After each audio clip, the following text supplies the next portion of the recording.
আপনারা দেখছেন একুশে টেলিভিশন।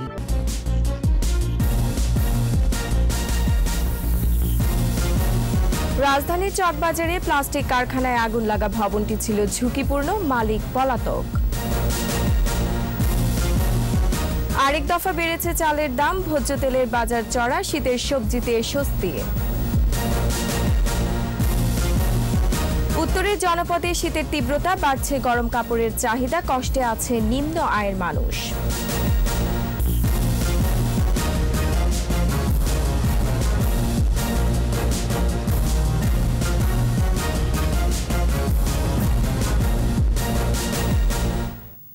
শুনছিলেন ফার্স্ট সিকিউরিটি ইসলামী ব্যাংক লিমিটেড সংবাদ শিরোনাম। আমন্ত্রণ জানাচ্ছি দুপুর 12টার 21 সংবাদে। সাথে আছে আমি রোমানা আমিন।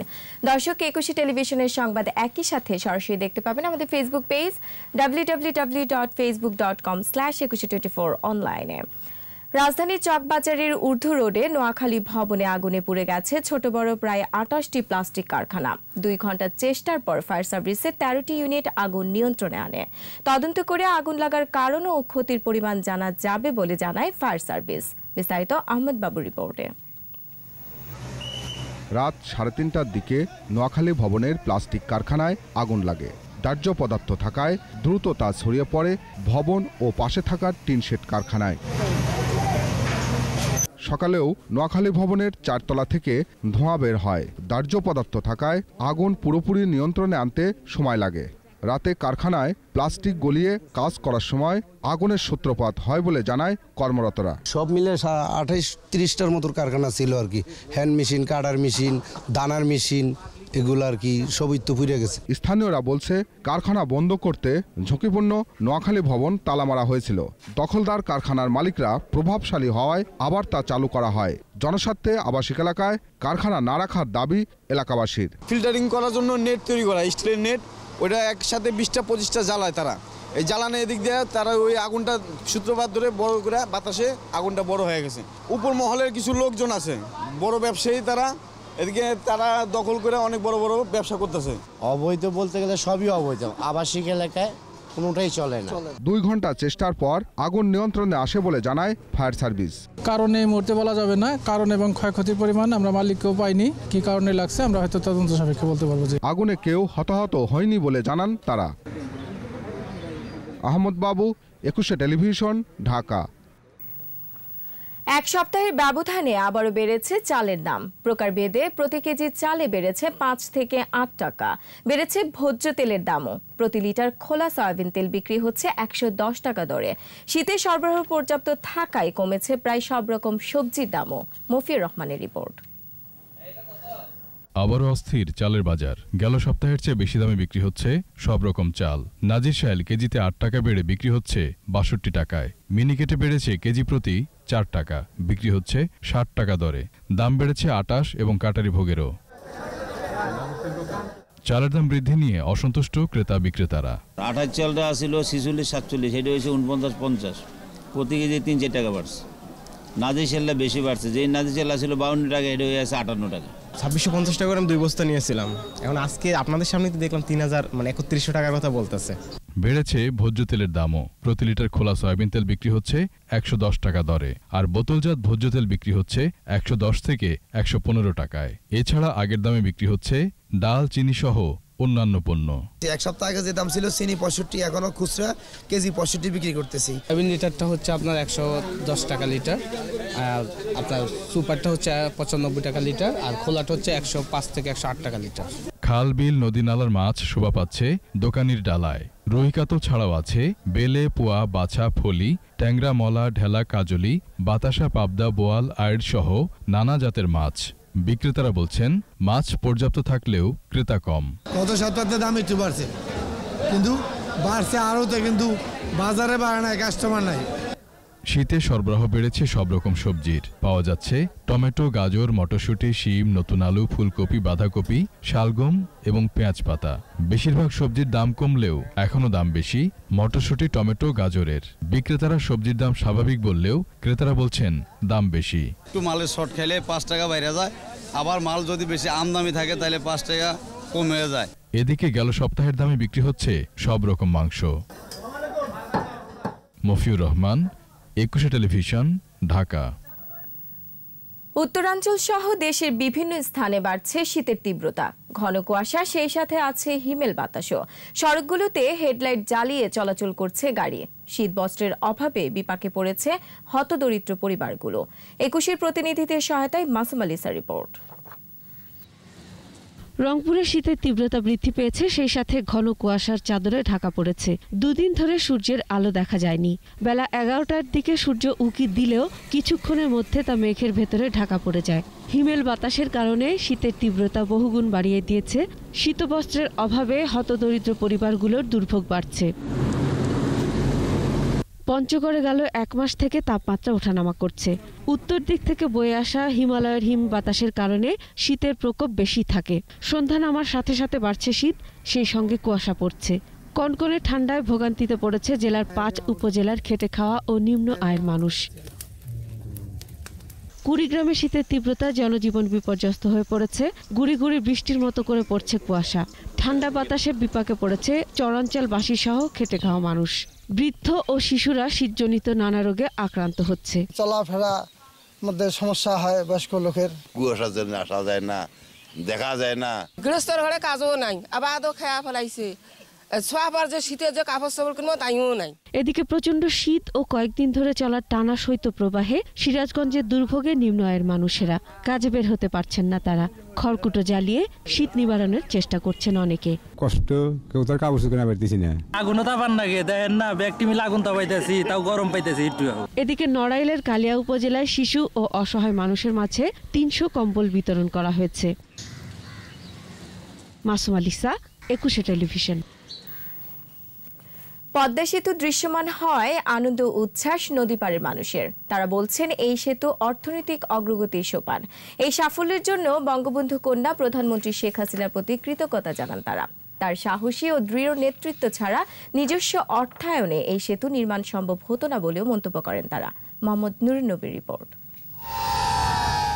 পদ্মা সেতু পূর্ণ অবয়ব পেলে এমন উল্লাস ছড়িয়ে পড়ে পদ্মার দুকুলে, নদীর বুকে। পদ্মা সেতুর পূর্ণতা পাওয়ার এই মহেন্দ্রক্ষণে সাক্ষী হতে এসেছেন অনেকেই। এক সময় স্বপ্নের সেতু এবার বাস্তবে যুক্ত করেছে পদ্মার 2 পার্কে। তাই খুশির জোয়ার। এই সেতু শুধু একটি অবকাঠামো নয়, দেশের সম্মান ও সক্ষমতার প্রকাশ, এমন প্রতিক্রিয়া আগত দর্শনার্থীদের। পদ্মা পাড়ের আমরা মানুষ দীর্ঘ অপেক্ষায় ছিলাম। পদ্মা সেতু বাস্তবায়ন হলে আমরা খুব আনন্দিত। আমরা অনেক দূর থেকে এসেছি এই পদ্মা সেতু দেখার জন্য, তাই খুব ভালো লাগছে এটা দেখার পর। সকলেই পুরো কৃতজ্ঞতা জানাচ্ছেন প্রধানমন্ত্রীর প্রতি। তার সাহসী উদ্যোগ না থাকলে স্বপ্নের সেতু বাস্তব রূপ পেত না বলেই বলছেন তারা। আমরা অনেক আনন্দিত। আমরা দক্ষিণাঞ্চলের মানুষ অনেক আনন্দিত এবং কৃতজ্ঞতা জানাই, কৃতজ্ঞতা প্রকাশ করছি দেশপ্রধান শেখ হাসিনার কাছে। যোগাযোগের জন্য ভালো একটা নির্দেশনা হচ্ছে, কারণ দেশটা যত বেশি রাস্তাঘাট উন্নতি হবে তত বেশি উন্নত হবে দেশের বিজনেস। মাননীয় প্রধানমন্ত্রী শেখ হাসিনাকে অবশ্যই ধন্যবাদ দিতেই হবে। স্পেনগুলো সব কমপ্লিট হয়েছে, তো আমরা সব দেখছি যে এর থেকে বড় বড় প্রজেক্ট আমাদের প্রধানমন্ত্রী শেখ হাসিনা তার দ্বারা করা সম্ভব হবে। সফলভাবে সেতু চালুর প্রথম দিন থেকেই নিজেরা সুযোগ সুবিধা পাবে এমন আশা আকাঙ্ক্ষা পদ্মাপাড়ের মানুষের। এবং ওখানে দেখা গেছে গ্যাস লাইন, ট্রেন লাইন হবে এবং ওখানে কর্মসংস্থান হবে আশা করি। আমরা মনে করছি এই স্প্যানটা বসানোর মাধ্যমে আমাদের স্বপ্নটা অনেকটা কি হলো, বাস্তবায়িত হলো। এই সেতু বঙ্গবন্ধুর সোনার বাংলাদেশ গড়তে এবং অর্থনৈতিক মুক্তির পথকে সুগম করবে বলেও মত কারো কারো। মোহাম্মদ নুরুন নবী, 21 টেলিভিশন, মাওয়া, মুন্সিগঞ্জ।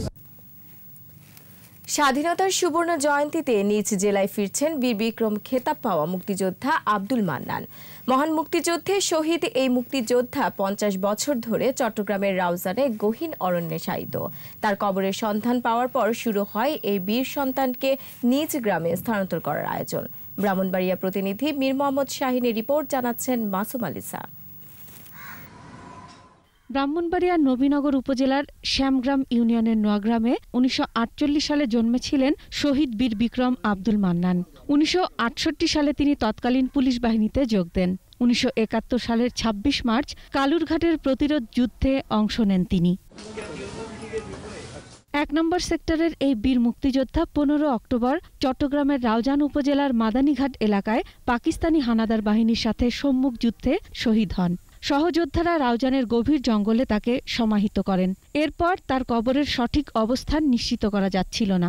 নবীনগর অনলাইন অ্যাক্টিভিস্ট ফোরামের অনুসন্ধানে চিহ্নিত হয় কবর। পরে শহীদ আব্দুল মান্নান স্মৃতি বাস্তবায়ন পরিষদের উদ্যোগে কবর স্থানান্তরের অনুমতি দেয় মুক্তিযুদ্ধ বিষয়ক মন্ত্রণালয়। কবরটা নবীনগরে স্থানান্তরিত করার জন্য আমরা বিভিন্নভাবে চেষ্টা করে এখন আল্লাহর রহমতে এরা সফল হয়েছি। সরকার সিদ্ধান্ত নিয়েছেন আমাদের কৃতি সন্তানকে আমাদের এই তার জন্মভূমির মাটিতে স্থানান্তর করার জন্য, তাতে নবীনগরবাসী তথা ব্রাহ্মণবাড়িয়াবাসী অত্যন্ত খুশি। 50 বছর পর কবরটা আমাদের গ্রামে আসছে, তা আমাদের কবরটা কাছ থেকে দেখতে পারবো, এই জন্য আমরা অনেক কৃতজ্ঞতা প্রকাশ করছি। যারা সার্বিক সহযোগিতা করতেছে তাদেরকে আমাদের পরিবার থেকে আন্তরিক অভিনন্দন। আমি যখন এই বিষয়টা নিয়ে সামাজিক যোগাযোগ মাধ্যমে ধারাবাহিকভাবে লিখতে থাকি এবং ওনার যতগুলা বীরত্বের কাহিনী আছে সেগুলো আমি একের পর এক প্রতিবেদন দেই এবং ওনার সহযোদ্ধা যাদেরকে আমি জীবিত পাই সবার সাথে আমি যোগাযোগ করি। তো এক পর্যায়ে দেখলাম এটা নিয়ে আসলে একটা গণদাবিতে পরিণত হলো। আমাদের সন্তানকে আমাদের নিজ ভূমিতে ফিরিয়ে আনতে যা যা করা দরকার আমরা প্রশাসন এবং মাননীয় এমপি মহোদয় জনাব আব্দুল করিম বুলবুল ভাই ইতিমধ্যে সেখানে বরাদ্দ দিয়েছেন। পুনরায় কবরস্থ করার পর এখানে একটা স্মৃতিসৌধ নির্মাণ, তার কবরকে সংস্কার এবং সুন্দর করা, এখানে এই মানুষ যাতে এই প্রজন্মের ছাত্র যুবকরা যাতে এটা পরিদর্শন করতে পারে, তার একটা সুন্দর পরিবেশ সৃষ্টি করা, এটা করার জন্য আমি বর্তমান সরকারের কাছে দাবি জানাবো।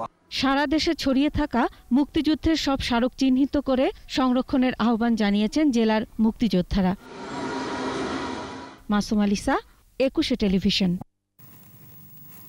আর এরই সাথে শেষ করছি দুপুর 12টার 21 সংবাদ। যাবার আগে ফার্স্ট সিকিউরিটি ইসলামী ব্যাংক লিমিটেড সংবাদ শিরোনামগুলো আরও একবার।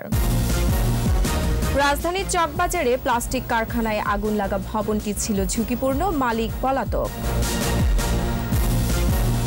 আরেক দফা বেড়েছে চালের দাম, ভোজ্য তেলের বাজার চড়া, শীতের সবজিতে স্বস্তি। উত্তরের জনপদে শীতের তীব্রতা, বাড়ছে গরম কাপড়ের চাহিদা, কষ্টে আছে নিম্ন আয়ের মানুষ।